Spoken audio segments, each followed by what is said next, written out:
Bermuda triangle اس planet کی سب سے مسٹیریس place مانی جاتی ہے۔ آخر یہاں ایسے کون سے طوفان اور ہوائیں چلتی ہیں جو کسی قسم کے بحری اور ہوائی جہاز تک کو یہاں سے گزرنے نہیں دیتے، اور اگر کوئی غلطی سے آ جائے تو وہ ایسے غائب ہوتا ہے کہ اس کا نشان تک ملنا بہت مشکل ہو جاتا ہے۔ سائنٹسٹ کئی سالوں سے اس ٹرائینگل پر ریسرچ کر رہے ہیں۔ برمودا ٹرائینگل فلوریڈا سے برمودا آئی لینڈ اور برمودا آئی لینڈ سے پیورٹو ریکو تک پھیلا ہوا ہے، جس کا کل رقبہ تقریباً 8 لاکھ اسکوائر کلومیٹر ہے۔ اس ٹرائینگل کو ڈیولز ٹرائینگل بھی کہا جاتا ہے۔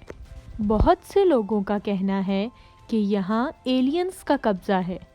کچھ لوگ کہتے ہیں کہ یہاں کوئی بہت بڑا سی مانسٹر موجود ہے۔ بہت ساری تھیوریز کے مطابق یہاں ایسا ہول موجود ہے جس کے پریشر کی وجہ سے وہ باہر سے گزرنے والی ہر چیز کو اپنے اندر کھینچ لیتا ہے۔ کئی لوگوں کا ماننا یہ ہے کہ اٹلانٹک اوشن کے اس حصے میں دجال قید ہے۔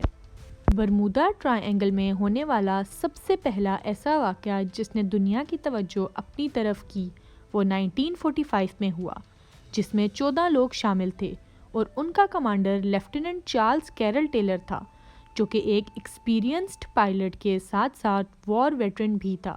5 دسمبر 1945 کو یو ایس نیوی کے 5 torpedo bomber air crafts regular practice کر رہے تھے۔ جب وہ برمودا ٹرائینگل کے پاس پہنچے تو اچانک ان کے فائٹر پلینز کے سارے پارٹس نے کام کرنا بند کر دیا، ایون وہاں کمپس تک کام نہیں کر رہا تھا۔ اس سے پہلے کہ کنٹرول روم ان کی مدد کے لیے کچھ کرتا، وہ رڈار پر سے غائب ہو گئے۔ اسے فلائٹ 19 کہا جاتا ہے۔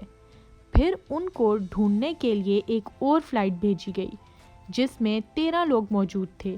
دیکھتے ہی دیکھتے وہ بھی رڈار پر سے ویسے ہی غائب ہو گئی اور ان سب فلائٹس کا نام و نشان بھی نہیں مل سکا۔ اب تک یہاں تقریباً 200 سے بھی زیادہ چھوٹے بڑے جہاز غائب ہو چکے ہیں۔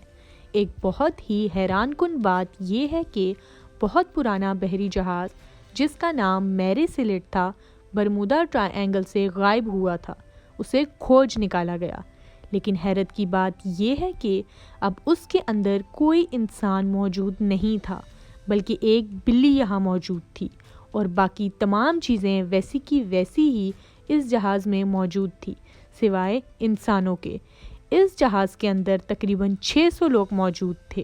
اسی طرح بہت سارے ہوائی اور بحری جہازوں کی مسٹریز موجود ہیں جن کو آج تک سالو نہیں کیا جا سکا۔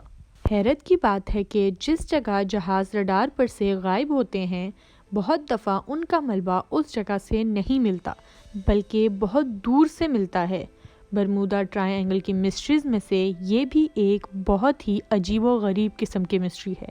زیادہ حیرانگی وہاں ہوتی ہے کہ جب موسم بالکل صاف ہوتا ہے، لیکن جیسے ہی جہاز برمودا ٹرائینگل کے پاس پہنچتا ہے تو اس کے غائب ہونے کی وجہ طوفان کو ٹھہرایا جاتا ہے، جس کے کچھ دیر پہلے کوئی اثرات نہیں ہوتے اور کمپس سمیت سارے سسٹم کام کرنا چھوڑ دیتے ہیں۔ برمودا ٹرائینگل کی پراسرار کہانیاں جب سامنے آئی تو 2 امریکن نیوی کے آفیسرز جن کا نام جارج اور ڈیوڈ تھا، جو کہ ٹوین بردرز بھی تھے، انہوں نے دعویٰ کیا کہ 1935 میں جب اچانک اپنے والد کی موت کی خبر سن کر پرائیویٹ پلین کے ذریعے ہم اپنے ہوم ٹاؤن جا رہے تھے تو برمودا ٹرائینگل سے گزرتے ہوئے ان کے پلین میں کچھ عجیب ہوا۔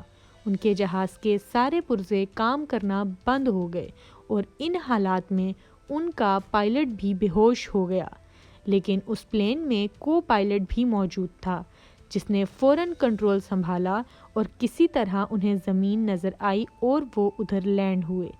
پائلٹ کے ہوش میں آنے کے بعد وہ سب حیران تھے اور تب تک وہ یہ نہیں سمجھ پائے کہ مسئلہ جہاز یا پائلٹ میں نہیں بلکہ اس جگہ میں ہے۔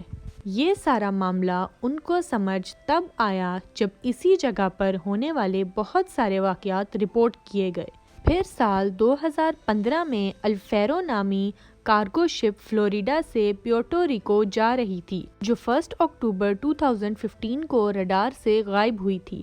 US کوسٹ گارڈز اور ایئر فورس نے کمبائن سرچ آپریشن کیا، جس کے نتیجے میں الفیرو کا ملبہ 15,000 فیٹ کی گہرائی سے ملا۔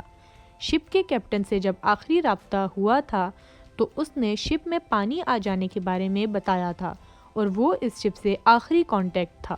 پھر سال 1967 میں کرسمس کے دن ایک بزنس مین جس کا نام براق تھا میامی بیچ کی سیر کے لیے اپنی لگژری یاٹ میں نکلا۔ کچھ ہی دیر بعد بیچ گارڈز کو براق کی کال آئی کہ اس کی یاٹ کی کسی بہت ہی ٹھوس چیز سے ٹکر ہو گئی ہے۔ جب گارڈز پہنچے تو انہوں نے دیکھا کہ نہ ہی ادھر کوئی یاٹ ہے اور نہ ہی براق کا کوئی نام و نشان۔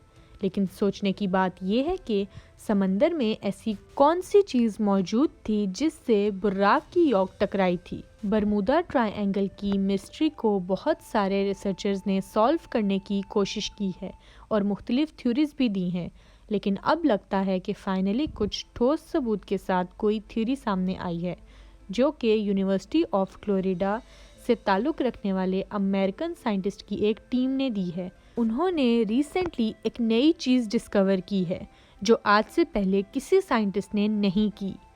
سیٹلائٹ سے دیکھے جانے پر پتہ چلا کہ یہاں کچھ عجیب قسم کے کلاؤڈز بنے ہوئے ہیں جن کی شیپ ہیگزاگون جیسی ہے اور ان کا سائز تقریباً 88 کلومیٹر تک بڑا ہے۔ ایکسپرٹس کا ماننا ہے کہ یہ کوئی عام کلاؤڈز نہیں ہیں، بلکہ یہ خاص قسم کے ایئر بومبس کلاؤڈز ہیں، یعنی جب یہ عجیب قسم کے بادل بنتے ہیں تو ان کے نیچے چلنے والی ہوا کی سپیڈ 250 کلومیٹر پر آور تک ہوتی ہے۔ اس ہوا کا پریشر اتنا زیادہ ہوتا ہے کہ اس میں کوئی ہوائی جہاز اور نہ ہی کوئی سمندری جہاز سروائیو کر سکتا ہے، لیکن یہاں پر ہی ایسا کیوں ہوتا ہے یہ آج بھی ایک مسٹری ہے۔ Thanks for watching, please like and subscribe my channel.